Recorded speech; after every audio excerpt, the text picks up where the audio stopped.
এই সার্কাসের এই হাতির বাচ্চাটির জন্ম হয়, কিন্তু হাতির বাচ্চাটির কান অনেক লম্বা।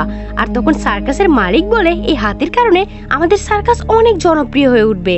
আর তখনই একটা মানুষ হাতির কানটা ধরে টানতে লাগে, আর তখন হাতির মা ওই মানুষটিকে জোরে আঘাত করে ফেলে দেয়। আর এতে রেগে গিয়ে সার্কাসের মালিক বড় হাতিকে অন্য জায়গায় পাঠিয়ে দেয়, আর বলে যে তারা দুজন একসাথে থাকলে আমাদের সার্কাসের অনেক ক্ষতি হবে। তার মাকে দূরে ঠেলে দেওয়ার কারণে ছোট হাতিটা অনেক কষ্ট পায়, আর এই হাতিটা তার দুই কানের জন্য পাওয়াতেও পড়তে পারে না।